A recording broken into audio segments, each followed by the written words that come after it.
Hello everyone, welcome once again in my YouTube channel in एक career academy. तो देखिए, अभी हम लोग क्लास 10 के हिस्ट्री को पढ़ रहे हैं, जिसमें आपको पहला चैप्टर पढ़ाया जा रहा है यूरोप में राष्ट्रवाद। और इसमें पिछले वीडियो में हम आपको बताए थे इटली के एकीकरण के बारे में कि इटली का एकीकरण कैसे हुआ था, इटली के एकीकरण में मेजनी, काउंट काउर और गैरिबाल्डी का क्या कंट्रीब्यूशन था, उसको हम समझाए थे। अगर आपको वीडियो नहीं देखे हैं तो इस वीडियो के डिस्क्रिप्शन में उसका लिंक है, आप वहां से देख सकते हैं। और आज के वीडियो में हम डिस्कस करने वाले हैं जर्मनी के एकीकरण को, कि जर्मनी का एकीकरण कैसे हुआ, इसमें किन किन व्यक्तियों का अधिक योगदान था, कौन कौन से देश से युद्ध करना पड़ा इसके लिए, इन सारी चीज़ को इस वीडियो में हम समझने वाले हैं। तो देखिए, सबसे पहली चीज़ कि जर्मनी की अगर हम बात करें तो इटली की तरह जर्मनी भी, जैसे हम लोग इटली में पढ़े थे उसी प्रकार जर्मनी की भी अगर चर्चा किया जाए तो देखिए, जर्मनी जो है इटली के तरह ही यूरोप महादेश का एक कंट्री है। ये दोनों जो है यूरोप महादेश के अंतर्गत आने वाले देश है, यानी ये दोनों एक ऐसे कंट्री है जो यूरोप महादेश के अंतर्गत आता है। अब इसमें जर्मनी के साथ साथ यानी दोनों का एकीकरण की अगर बात करें, इटली और जर्मनी, तो दोनों का एकीकरण लगभग साथ साथ हो रहा था। अब यहाँ पे आपको बता दें, जर्मनी जो था इसकी स्थिति इटली के कंपैरिजन में काफ़ी अधिक खराब था, यानी इटली के तुलना में जर्मनी की स्थिति और भी ज़्यादा खराब था, क्योंकि जर्मनी जो है ये लगभग 300 छोटे बड़े राज्यों में विभक्त था। जर्मनी के अंतर्गत लगभग 300 छोटे बड़े राज्य थे, जो अलग अलग छोटे बड़े राज्यों में जर्मनी को बांट दिया गया था। एक तो जर्मनी ऐसे भी उतना बड़ा कंट्री है नहीं, एरिया के दृष्टिकोण से इसका क्षेत्रफल बहुत कम है, और उस कम एरिया में ही उसको 300 छोटे बड़े राज्यों में बांट दिया गया था। और इन अलग अलग राज्यों पे अलग अलग देशों का कब्जा था। बहुत सारे स्टेट्स यहाँ पे हैं और अलग अलग स्टेट्स पे अलग अलग देशों का कब्जा है। यहाँ पे आप देखेंगे तो इन राज्यों पर मतलब जो अधिकार की बात हम करते हैं तो इन राज्यों पे अलग अलग देशों का अधिकार है, ठीक है। यहाँ पे अगर देखा जाए तो इन 300 जो छोटे बड़े राज्य हैं, यहाँ पे इस जो यहाँ के राजनीतिक, इनके जो राजनीतिक कार्यक्रम है, इनके जो सामाजिक कार्यक्रम है, इनके जो सांस्कृतिक कार्यक्रम है, इसमें काफ़ी ज़्यादा इनके जो सांस्कृतिक कार्यक्रम है इनमें काफ़ी ज़्यादा भेदभाव था, काफ़ी अधिक मतभेद था। तो आपको ये चीज़ ध्यान में रखना है। इनके जितने सारे भी राजनीतिक, धार्मिक, सांस्कृतिक या सामाजिक क्रियाकलाप हुआ करता था, इसमें काफ़ी अधिक विविध था, बहुत अधिक विभिन्नता पाया जाता था, जिसके चलते इसमें भेदभाव और विभिन्नता की स्थिति हमेशा बना रहता था जर्मनी के साथ। बट यहाँ पे कुछ अच्छी चीज़ें भी थी जो आपको जानना है। सबसे पहली चीज़ ये है कि जर्मनी में सबसे शक्तिशाली राज्य था प्रसा। समझिएगा, ये जर्मनी का सबसे शक्तिशाली राज्य था प्रसा। सबसे शक्तिशाली राज्य अगर कोई था तो वो था कौन? प्रसा।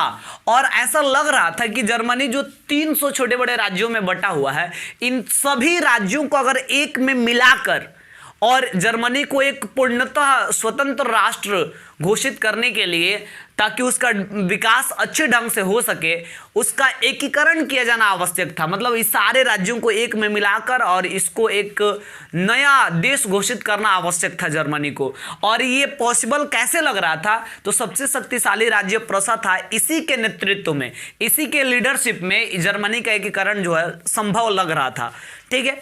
अब इसके बाद आगे चले तो आपको बता दें, यहाँ पे एक और संस्था काम करती थी जिसका नाम था डायट। डायट जो है वहाँ की एक विशेष प्रतिनिधि सभा थी, वहाँ की प्रतिनिधि सभा थी डायट जर्मनी की। और यहाँ पे जर्मनी के अलग अलग क्षेत्रों से, जर्मनी के विभिन्न क्षेत्रों से जो मुख्य प्रतिनिधि हुआ करते थे, वे सारे प्रतिनिधि प्रत्येक वर्ष जो है हमेशा डायट में उपस्थित हुआ करते थे, और यहाँ उपस्थित होकर और अलग अलग प्रकार से मतलब अपने विचारों का आदान प्रदान करते थे और मतलब देश के बारे में विचार विमर्श करते थे। तो डायट भी एक अच्छी संस्था थी जहाँ प्रतिनिधि आपस में मिलते थे। प्रतिनिधि के मिलने के लिए बनाया गया था जो संस्था है डायट, जिसको प्रतिनिधि सभा के नाम से जाना जाता है। अब लेकिन देखिए, यहाँ पे अब एक सबसे बुरी चीज़ ये था कि यहाँ पे राष्ट्रवाद का अभाव था। ये समझिए, राष्ट्रवाद क्या है भाई? तो आपको हम पहले ही क्लासेस में बताए हैं, राष्ट्रवाद का मतलब, चैप्टर का ही नाम है यूरोप में राष्ट्रवाद। राष्ट्रवाद का मतलब होता है अपने देश के प्रति जो सकारात्मक विचार होते हैं, अपने देश के प्रति जो पॉजिटिव थिंकिंग होते हैं, इसी को राष्ट्रवाद आप कह सकते हैं। राष्ट्रवाद असल में एक फीलिंग है, एक ऐसी भावना है जो हमारे देश के प्रति, हमारे देश के विकास के प्रति, हमारे देश में सुधारात्मक कार्य के प्रति हमारे अंदर जुनून भरता है। और यही राष्ट्रवाद का अभाव था जर्मनी के लोगों में। मेरे कहने का मतलब कि जर्मनी के लोगों में नेशनैलिटी का अभाव था। वहाँ पे लोग समझते नहीं थे कि हम जर्मनी के नागरिक हैं तो जर्मनी के लिए हमारा क्या कंट्रीब्यूशन होना चाहिए। और यही रीजन था, राष्ट्रवाद के अभाव के कारण ही जर्मनी में इसको अलग अलग छोटे छोटे टुकड़ों में बांटकर और अलग अलग देश उस पर अपना कब्जा जमा लिए थे, अपना आधिपत्य जमा लिए थे। तो ये उसकी सबसे बड़ी कमी थी कि वहाँ पे राष्ट्रवाद का अभाव था। वहाँ के लोगों के अंदर अपने देश के प्रति उतनी जागरूकता नहीं थी जितना होना चाहिए था। लेकिन ये भी ज़्यादा दिन तक ऐसा रहने वाला था नहीं। धीरे धीरे जर्मनी के लोगों में भी राष्ट्रीयता की भावना प्रबल होना शुरू हुआ। तो यहाँ पे तो सबसे पहले हम आपको ये बताएंगे कि जर्मनी में राष्ट्रवाद की जो भावना है, यानी नेशनैलिटी की जो भावना है, अगर इसकी बात करें तो कैसे प्रबल हुआ राष्ट्रवाद की भावना जर्मनी में। तो आपको बता दें, इस क्षेत्र की अगर बात करेंगे तो सबसे पहले बात आता है नेपोलियन बोनापार्ट का। नेपोलियन बोनापार्ट, आपको हम पहले के क्लासेस में भी बताए हैं कि नेपोलियन बोनापार्ट जो है यूरोप में, केवल जर्मनी में ही नहीं बल्कि पूरे यूरोप में राष्ट्रवाद की भावना प्रबल करने में इनका महत्वपूर्ण योगदान था। लेकिन स्पेशली ये जर्मनी में मुख्य रूप से राष्ट्रीयता के प्रसार का मतलब इनके द्वारा प्रयास किया गया था। और आप सबको पता है कि नेपोलियन बोनापार्ट के द्वारा एक संस्था का गठन किया गया था जिसका नाम है जर्मन राइन राज्य संघ। जर्मन राइन राज्य संघ का निर्माण किया गया था नेपोलियन बोनापार्ट के द्वारा। और ये एक विशेष प्रकार का ऑर्गेनाइजेशन था, संगठन था। और इस संगठन में बहुत सारे राष्ट्रवादी व्यक्तियों को शामिल किया गया था नेपोलियन बोनापार्ट के द्वारा। और जगह जगह पर सभा सेमिनार लगाकर और जर्मनी के लोगों को ये प्रेरित करने की कोशिश करते थे, उनके अंदर राष्ट्रवादी भावनाओं को भरने की कोशिश करते थे, ताकि उनके अंदर नेशनैलिटी जो है वो अच्छे तरीके से उनके अंदर परिपूर्ण हो और वो भी अपने देश की समस्या के प्रति जूझ सके और उससे लड़ने की कोशिश करें। तो देखिए, नेपोलियन बोनापार्ट का सबसे मेन रोल था राष्ट्रीयता के प्रसार में। इसके साथ ही यहाँ पे कुछ प्रमुख बुद्धिजीवी थे और इस कुछ प्रमुख बुद्धिजीवियों का भी काफ़ी कंट्रीब्यूशन था। और इन बुद्धिजीवियों में कौन कौन शामिल है आपको हम बता दें। इसमें एक बहुत बड़े बुद्धिजीवी थे जर्मनी के जिनका नाम था हिगेल, ठीक है। एक बुद्धिजीवी थे जिनका नाम था हम्बोल्ट और साथ ही साथ एक और नाम आता है जिनका नाम है जैकब ग्रीम। तो ये जो नाम हम लिखे हैं ये तीन, ये यूरोप के प्रसिद्ध बुद्धिजीवी थे। और ये बुद्धिजीवियों के द्वारा क्या किया जाता था, अलग अलग प्रकार के बुक्स को लेकर, अलग अलग प्रकार की रचनाओं को लिखकर और लोगों तक उस बुक्स के माध्यम से अलग अलग प्रकार की बातों को पहुंचाना कि हमारे देश की समस्या क्या है, इस समस्या को दूर करने के लिए हमें क्या करना चाहिए। ऐसी ऐसी बातों को उसमें लिखा जाता था ताकि उसको पढ़कर लोगों को जागरूकता पैदा हो और लोग अपने देश के प्रति अच्छे कदम उठाने के लिए तत्पर हो सके। तो बुद्धिजीवियों का भी इसमें नेशनैलिटी का भावना प्रबल करने में महत्वपूर्ण योगदान था। आपको बता दें 1834 ईस्वी में विशेषकर जर्मनी में एक व्यापारियों का संगठन स्थापित हुआ। मतलब जर्मनी में जो व्यापारी वर्ग के लोग थे उनके द्वारा जो है एक संगठन स्थापित किया गया। इस संगठन का नाम रखा गया जाल्वेरिन। और देखिए, ये जाल्वेरिन जो संस्था है इसका स्थापना इसलिए किया गया था ताकि जर्मनी में राष्ट्रवाद की जो भावना है उसको प्रबल किया जा सके। मेन पर्पस यही था जाल्वेरिन नामक संस्था का स्थापना करने का। और ये बड़ा इंपॉर्टेंट क्वेश्चन भी क्रिएट करता है, ऑब्जेक्टिव के लिए पूछा जाता है जाल्वेरिन किसकी संस्था थी। और तो याद रखना है कि जाल्वेरिन व्यापारियों की एक संस्था थी। अब इसके बाद आगे चले तो यहाँ जानना है कि फ्रांसीसी क्रांति से भी प्रेरित होकर और जर्मनी के लोगों में राष्ट्रीयता की भावना प्रबल हुआ।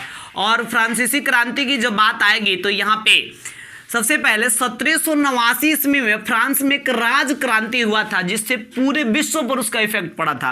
हालांकि यहाँ पे दो क्रांति मेनली जो आसपास में घटित हुआ था, एक 1830 ईस्वी की जो जुलाई 1830 की क्रांति थी और एक 1848 की क्रांति थी। और इस दोनों फ्रांसीसी क्रांतियों का जर्मनी पे भी काफ़ी अच्छा प्रभाव पड़ा। और इस क्रांति को लेकर जर्मनी के लोगों में नेशनैलिटी की जो भावना है, राष्ट्रवाद का भावना, वो काफ़ी प्रबल हुआ।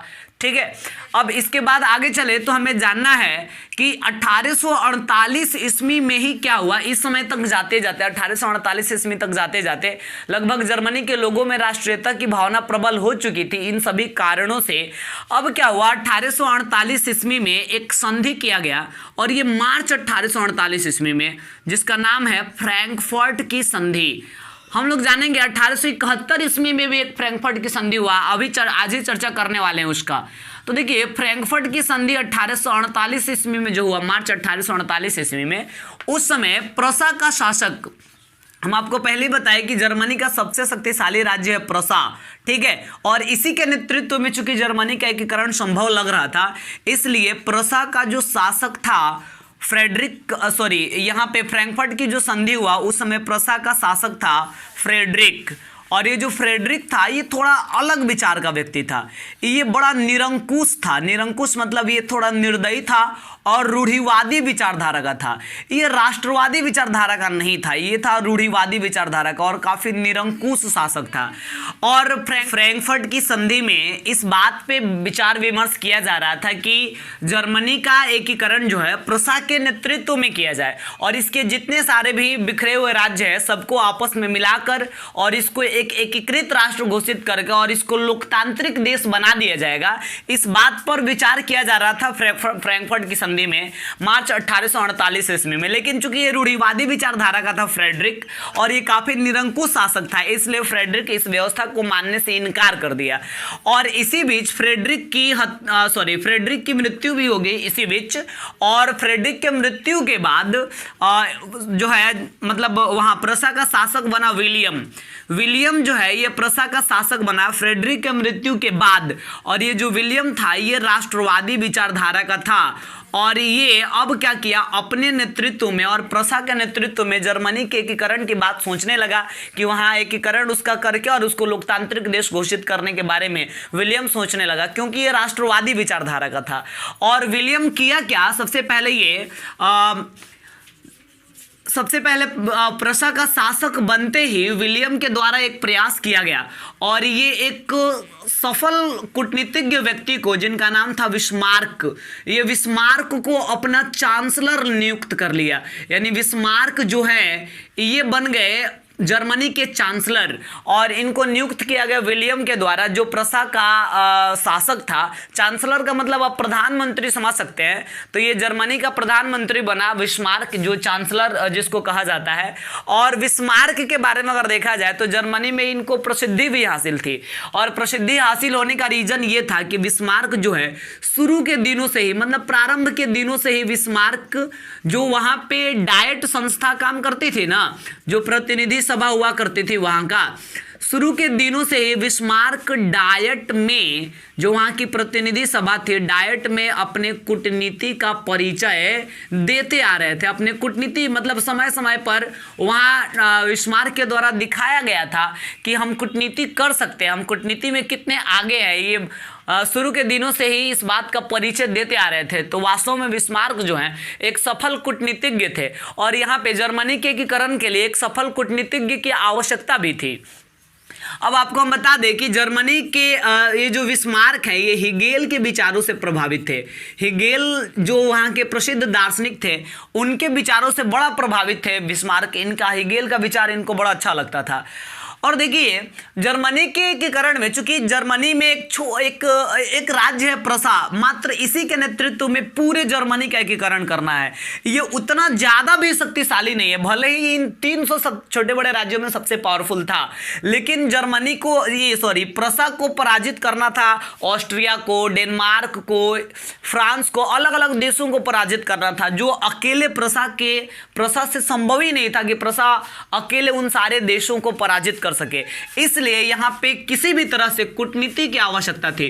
कूटनीति का मतलब होता है चाल चलना, किसी भी प्रकार कूटनीति कर इधर से उधर चाल चल कर और अपने देश को एकीकृत करना, ये मकसद रह गया था। और इसी मकसद से बिस्मार्क को चांसलर नियुक्त किया गया, क्योंकि ये कूटनीति करने में सफल थे। आपको बता दें, जर्मनी के एकीकरण में वैसे बहुत सारे देश बाधा थे, लेकिन जर्मनी के एकीकरण में प्रमुख बाधा कौन कौन से कंट्री थे, ये आपको हम बता देते हैं। तो देखिए, जर्मनी के एकीकरण में 3 गो देश है जो प्रमुख बाधा थे।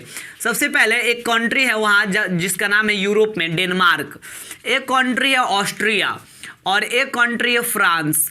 तो ये 3 कंट्री जो है जर्मनी के एकीकरण में बाधा थे। अब यहाँ पे इसमें मेन बाधा जो है जर्मनी के एकीकरण में कौन था? ऑस्ट्रिया। और आपको इटली के एकीकरण के बारे में भी जब हम पढ़ा रहे थे तो वहां भी बताए थे कि ऑस्ट्रिया जो है प्रमुख बाधा है जर्मनी के एकीकरण के लिए, इटली के एकीकरण के लिए भी मुख्य बाधा हुआ करता था और जर्मनी के एकीकरण में भी ये मुख्य बाधा था। ठीक है, अब इसके बाद हम आपको बताते हैं कि इन तीनों, अगर जर्मनी का एकीकरण किया जाना है तो फिर इन तीनों देशों को पराजित करना पड़ेगा। इन तीनों देशों से के द्वारा जो क्षेत्र जर्मनी का लिया गया है उसको छीनना पड़ेगा, तब जाकर जर्मनी जो है सारे राज्य आपस में मिलेंगे और जर्मनी का एकीकरण जो है संभव हो पाएगा। तो इसके लिए अब बिस्मार्क किस प्रकार से चाल चलेंगे, किस प्रकार कूटनीति करेंगे, किस प्रकार कौन कौन से क्रियाकलाप करेंगे, जर्मनी के एकीकरण के लिए इनकी क्या योगदान रहेगा, इसको अब हम आपको समझाने वाले हैं। और ये काफी इंपॉर्टेंट क्वेश्चन है इस चैप्टर का नहीं, 10 क्लास के एग्जाम के लिए भी बड़ा इंपॉर्टेंट लॉन्ग टाइप क्वेश्चन है। पूछा जाता है कि जर्मनी के एकीकरण में बिस्मार्क की क्या भूमिका है, बिस्मार्क का क्या योगदान है। तो अभी तक जो हम समझाए, उम्मीद करते हैं कि आपको इतना समझ में आया होगा। अब आइए हम आपको बताते हैं कि जर्मनी के एकीकरण में बिस्मार्क की क्या भूमिका थी, किस प्रकार से बिस्मार्क कंट्रीब्यूट किए जर्मनी के एकीकरण में। तो आपको बता दें, बिस्मार्क के 4 प्रयास के बारे में यहां समझाएंगे सिस्टमैटिक। ये 4 क्रियाकलाप समझिए जो बिस्मार्क के द्वारा किया गया था जर्मनी के एकीकरण के लिए। तो सबसे पहले बिस्मार्क को ऐसा लग रहा था कि प्रशा का जो सैन्य शक्ति है, प्रशा का सैन्य शक्ति प्रबल करना पहले जरूरी है, क्योंकि अगर युद्ध करना है वो भी डेवलप देशों से, तो सैन्य शक्ति होना चाहिए। मतलब जो सैनिकों का पावर होता है, हथियार वगैरह होना चाहिए, उसके लिए जो सुरक्षा प्रदान कर सके अच्छा से देश का। तो देखिए, सैन्य शक्ति प्रबल करने के लिए सबसे पहला प्रयास बिस्मार्क के द्वारा किया गया और इसके लिए बिस्मार्क ने वहां पे एक नीति का अवलंबन किया, एक नीति अपनाई बिस्मार्क ने, जिसका नाम है रक्त एवं लौह की नीति। तो आपको याद रखना है, रक्त एवं लौह की नीति का अवलंबन बिस्मार्क के द्वारा किया गया था और इसका उद्देश्य ये था ताकि फ्रांस में सैन्य शक्ति को प्रबल किया जा सके, फ्रांस में सैनिकों के पावर को मजबूत किया जा सके, जिससे अलग अलग प्रकार के जो विकसित कंट्री है उससे युद्ध करना आसान हो सके। तो सबसे पहला प्रयास बिस्मार्क के द्वारा ये किया गया। हम लोग क्या जान रहे हैं, बिस्मार्क की क्या भूमिका थी जर्मनी के एकीकरण में, इसको हम लोग समझ रहे हैं। अब देखिए, आपको बता दें कि सैन्य शक्ति को प्रबल करके, सैन्य शक्ति को सुदृढ़ करके, और सबसे पहले बिस्मार्क डेनमार्क पर आक्रमण करने का कोशिश किए। तो देखिए, डेनमार्क पर आक्रमण के लिए क्या करेंगे, किस प्रकार चाल चलेंगे डेनमार्क पर आक्रमण करने के लिए, ये आपको समझना है। तो देखिए, डेनमार्क भी इतना कमजोर कंट्री नहीं था, ये भी शक्तिशाली देश था, तभी तो जर्मनी के राज्य को छीन कर रखा था, उस पर कब्जा जमा लिया था। तो देखिए कि क्या बिस्मार्क डेनमार्क पर आक्रमण करने के लिए सबसे पहले ये ऑस्ट्रिया की तरफ हाथ बढ़ाए। आपको हम बता दें किसके तरफ हाथ बढ़ाए, ऑस्ट्रिया से ये दोस्ती का हाथ बढ़ाए। अब आप खुद से सोचिए यहाँ पे थोड़ा सा कि ये क्या हो रहा है। यहाँ पे ऑस्ट्रिया जो खुद प्रशा का दुश्मन है, जो खुद जर्मनी का दुश्मन है, क्योंकि बहुत सारे क्षेत्रों पर ऑस्ट्रिया का आक्रमण था और मेन रूप से जर्मनी के एकीकरण में यही बाधा है, ऑस्ट्रिया ही। लेकिन इसके बावजूद भी चूंकि बिस्मार्क जानते थे, वो प्लान कर चुके थे कि हमें क्या क्या करना है, इसलिए वो ऑस्ट्रिया की तरफ दोस्ती का हाथ बढ़ाए और ऑस्ट्रिया को राजी किए कि डेनमार्क के साथ हम लड़ाई कर रहे हैं, आओ हमारा मदद करो। तो डेनमार्क, ये ऑस्ट्रिया बोला क्या है, ऐसे ही मदद कर देंगे, हमको उसके लिए कुछ चाहिए। तो देखिए, अब यहाँ हुआ क्या कि डेनमार्क का 2 राज्यों पर कब्जा था। जर्मनी का एक राज्य था सेल्सविग, ठीक है, और जर्मनी का एक राज्य था होल्स्टीन। ये दो प्रमुख राज्य था जो मतलब डेनमार्क के कब्जे में था। तो अब बिस्मार्क ये सोचे कि अगर डेनमार्क को हम पराजित करते हैं तो वहां से हमें ये दो राज्य प्राप्त होगा, ठीक है, और अकेले हम पराजित कर नहीं सकते डेनमार्क को, तो फिर हमें क्या करना होगा कि ऑस्ट्रिया के साथ हम दोस्ती का हाथ बढ़ाते हैं। हालांकि ऑस्ट्रिया भले ही है दुश्मन, कोई दिक्कत नहीं, यही तो सबसे बड़ी कूटनीति है, अपने एक दुश्मन को हराने के लिए दूसरे दुश्मन से दोस्ती का हाथ बढ़ा लेना। सोचिए कितनी बड़ी कूटनीति है। अब ये ऑस्ट्रिया को बोल दिए कि चलो भाई ठीक है, डेनमार्क पर आक्रमण करते हैं, तुम हमारा मदद करो, हम सेल्सविग ले लेंगे, तुम होल्स्टीन ले लेना। अब सोचिए ऑस्ट्रिया के पास पहले ही से बहुत सारा क्षेत्र पे इसका कब्जा था, इधर से सेल्सविग तो मिल जाएगा प्रसा को, लेकिन फिर होल्स्टीन किसके पास चला जाएगा? ऑस्ट्रिया के पास चला जाएगा। लेकिन बिस्मार्क को लग रहा था something is better than nothing, एक को राज्य मिल रहा है ना जर्मनी में, वही काफी है। अगर डेनमार्क को हम पराजित नहीं करते हैं तो ये भी प्रसा में मिल नहीं पाएगा, लेकिन अगर ऑस्ट्रिया के मदद से ही डेनमार्क को पराजित कर रहे हैं तो भले ही होल्स्टीन ऑस्ट्रिया के पास जाए, लेकिन कम से कम सेल्सविग तो हमारे में मिलेगा ना। तो ये सोचते हुए ऑस्ट्रिया का मदद लेकर और बिस्मार्क के द्वारा डेनमार्क पर आक्रमण किया गया। समय है 1864 ईस्वी, और 1864 में डेनमार्क पर आक्रमण करके और डेनमार्क को बिस्मार्क ने ऑस्ट्रिया की सहायता से बुरी तरह से पराजित कर दिया, और जिसके फलस्वरूप ये दोनों राज्य प्राप्त हुए, जिससे सेल्सविग प्रसा को मिला और होल्स्टीन ऑस्ट्रिया को प्राप्त हुआ। अब आपको बताएं, अब बारी है इन्हीं की, यही जिनको दोस्त बनाए गए हैं भाई साहब की बारी है। अब देखिए क्या हुआ कि ये अब बिस्मार्क सोचने लगा कि भाई अब ऑस्ट्रिया के लिए कुछ ना कुछ तो करना पड़ेगा ना, क्योंकि इसके पास तो पहले से ही बहुत सारे राज्य पे कब्जा था, अब तो होल्स्टीन वो ले लिया है, तब अब ऑस्ट्रिया को कैसे पराजित किया जाए, तो इसके लिए क्या कूटनीति करें, क्या चाल चले, किस प्रकार इसको पराजित किया जाए। तो देखिए इसके लिए हुआ क्या कि कुछ यहाँ पे कदम उठाया गया बिस्मार्क के द्वारा, और ये चीज आपको ध्यान से समझना है। देखिए ये किए क्या, ये सोच रहे थे कि भाई अगर हम ऑस्ट्रिया पे आक्रमण करें तो फिर फ्रांस क्या सोचेगा? फ्रांस सोचेगा कि यार अगर ऑस्ट्रिया को प्रसा पराजित कर देता है तो अकेले हम रह जाएंगे जो मतलब जर्मनी के दुश्मन के रूप में। तो ऑस्ट्रिया को पराजित करने के बाद तो और पावरफुल हो जाएगा, क्योंकि जर्मनी में बहुत सारे क्षेत्र आकर मिल जाएंगे, तब तो हमको डेफिनेटली वो पराजित कर देगा। तो मतलब वो प्रसा को यानी बिस्मार्क को कहीं ना कहीं ये डर बना हुआ था कि अगर हम ऑस्ट्रिया पे आक्रमण करते हैं और ऑस्ट्रिया से युद्ध करते समय अगर फ्रांस भी शामिल हो गया युद्ध में ऑस्ट्रिया के तरफ से, तो फिर हमारा हार सुनिश्चित है, हम हार जाएंगे, क्योंकि फ्रांस भी हमारा दुश्मन है, ऑस्ट्रिया भी हमारा दुश्मन है, दोनों को पराजित करना है, लेकिन पहले ऑस्ट्रिया को पराजित करना। अब कैसे पराजित किया जाए? तो देखिए सबसे पहले इसके लिए वो किए क्या कि फ्रांस के साथ संधि कर लिए। बिस्मार्क क्या किए? फ्रांस के साथ संधि कर लिए, फ्रांस से दोस्ती का हाथ नहीं बढ़ाया, फ्रांस के साथ संधि कर लिया। और क्या संधि किया भाई फ्रांस के साथ? ये बोले कि तुमको कुछ नहीं करना है, हम ऑस्ट्रिया के साथ युद्ध करने जा रहे हैं, तुम कुछ ना करना, बस तटस्थ रहना। तटस्थ रहना का मतलब क्या? तटस्थ रहने के लिए ये फ्रांस के साथ संधि कर लिए, यानी जब हम ऑस्ट्रिया के साथ युद्ध कर रहे होंगे तो तुमको युद्ध में शामिल नहीं होना है, तुमको युद्ध से बाहर रहना है, तटस्थ रहना है। इसके लिए फ्रांस के साथ संधि कर लिया, किसने? बिस्मार्क ने। अब देखिए यहां पे क्या होगा कि फ्रांस कहेगा नहीं, हम ऐसे कैसे आपका बात मान ले। तो फिर अब बिस्मार्क इसको भी कुछ लोभ दिए कि भाई तुमको हम कुछ क्षेत्र उसको हराएंगे, कुछ क्षेत्र वहां से जीतेंगे तो तुमको उस क्षेत्र में से कुछ दे देंगे। अब देखिए सत्यनारायण भगवान का प्रसादी बट गया, तुम लो थोड़ा सा, तुम ले लो थोड़ा सा, लेकिन अब स्वार्थ देना पड़ रहा है, सबको लोभ लालच देना पड़ रहा है। तो फ्रांस को बिस्मार्क बोले कि चलो भाई ठीक है, ऑस्ट्रिया को हम हराएंगे तो कुछ क्षेत्र तू भी ले लेना, और लेकिन तुम युद्ध में तटस्थ रहना, युद्ध में तुम शामिल मत होना। अब देखिए फ्रांस को तो ये तटस्थ कर दिए। अब रही बात कि भाई ऑस्ट्रिया को अकेले कैसे पराजित करेंगे। पूरे जर्मनी के लोग सोच रहे भाई कि क्या हो रहा है, ऑस्ट्रिया को कैसे पराजित कर लेंगे भाई बिस्मार्क। और फ्रांस से लोगों को लग रहा था फ्रांस से दोस्ती के हाथ बढ़ाएंगे। किस प्रकार डेनमार्क को हराना था तो ऑस्ट्रिया से दोस्ती, तो ऑस्ट्रिया को हराना था तो फ्रांस से दोस्ती, कहते कि आओ भाई फ्रांस हमारा साथ दो। लेकिन बिस्मार्क का चाल तो दूसरा ही था। क्या चाल था इनका? ये क्या किए थे कि जाकर उधर इटली से भी संधि कर लिए थे, इटली के साथ भी संधि कर लिए थे। अरे इटली के साथ क्यों संधि? हम आपको शुरू में ही बताएं कि इटली और जर्मनी का एकीकरण साथ साथ चल रहा था। इटली का भी समस्या था ऑस्ट्रिया, प्रमुख समस्या। इटली को भी ऑस्ट्रिया को हराना था और बिस्मार्क को यानी जर्मनी को भी ऑस्ट्रिया को पराजित करना था। तो सबसे पहले ये संधि करके फ्रांस को तटस्थ कर दिए और उसके बाद इटली के साथ संधि करके और फिर उधर से इटली या इधर से जर्मनी, दोनों देश मिलकर एक के साथ आक्रमण कर दिया। किस पर?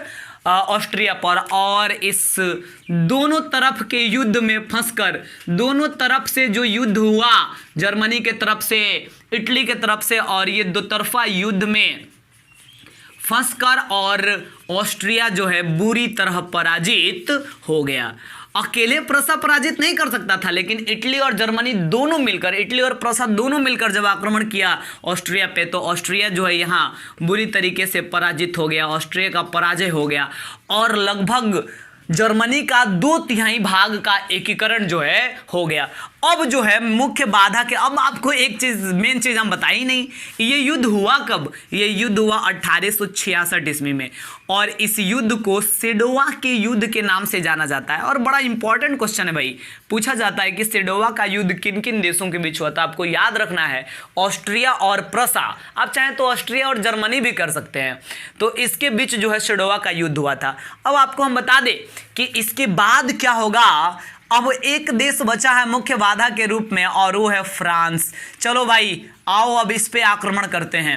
अब बिस्मार्क क्या सोचेंगे? फ्रांस पर आक्रमण करने का कुछ सोचना ही नहीं है, क्योंकि अब डेनमार्क से जो क्षेत्र छीना गया था, ऑस्ट्रिया जो मेन बाधा के रूप में था, उसके सारे क्षेत्रों को छीन लिया गया और अब प्रसा के पास उतना पावर हो चुका है कि उसको अब किसी दूसरे राज्य का, किसी दूसरे देश का मदद लेने की आवश्यकता नहीं है। तो 1870 ईस्वी में क्या हुआ कि जर्मनी और फ्रांस के बीच, आप चाहें तो कह सकते हैं प्रसा और फ्रांस के बीच, जर्मनी और फ्रांस के बीच जो है 1870 ईस्वी में एक युद्ध किया गया जिसे सेडान का युद्ध, सेडान के युद्ध के नाम से जिसे जाना जाता है। और इस सेडान के युद्ध में फ्रांस का जबरदस्त हार हुआ। फ्रांस जो है बुरी तरह से पराजित हुआ। सेडान के युद्ध में जर्मनी ने उसको बुरी तरह से पराजित किया 1870 के सेडान के युद्ध में। और इसीलिए ऐसा कहा जाता है कि 1870 में सेडान के युद्ध के बाद एक यूरोपीय महाशक्ति, समझिएगा, एक यूरोपीय महाशक्ति का पतन हुआ और एक यूरोपीय महाशक्ति का उदय हुआ। ये क्या कह दिए भाई हम, समझिए।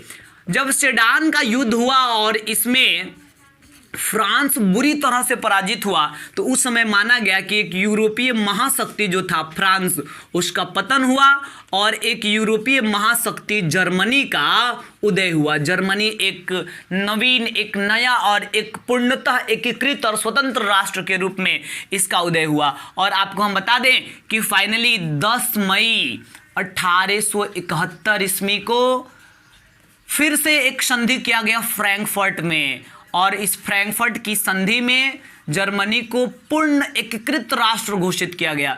जर्मनी को पूर्णतः पूरी तरीके से पूर्ण एकीकृत राष्ट्र घोषित किया गया। और पूर्ण एकीकृत राष्ट्र घोषित करने के बाद इसको यहाँ पे लोकतांत्रिक शासन प्रणाली को अपनाया गया और लोकतांत्रिक सिद्धांत को अपनाकर और जर्मनी का एक नए सिरे से विकास का काम जो है शुरू हुआ। और इस प्रकार बिस्मार्क के प्रयास से, बिस्मार्क के योगदान से जर्मनी का एकीकरण जो है वो संभव हो पाया। तो उम्मीद करते हैं कि आपको आज का क्लास समझ में आया होगा। आज हम आपको बताएं कि जर्मनी के एकीकरण के लिए प्रमुख बाधा कौन कौन सा चीज़ था, जर्मनी में राष्ट्रीयता के प्रसार कैसे हो पाया और जर्मनी के एकीकरण में बिस्मार्क का क्या कंट्रीब्यूशन था, इसको समझे। तो आज के वीडियो में हम इतना ही रहने देंगे और अगले वीडियो में हम आपको बताने वाले हैं यूनानी स्वतंत्रता संग्राम के बारे में कि यूनान में किस प्रकार स्वतंत्रता के लिए लड़ाई किया गया और वहाँ जो तुर्की के आधिपत्य में था यूनान, वो किस प्रकार तुर्की से स्वतंत्र हो पाया।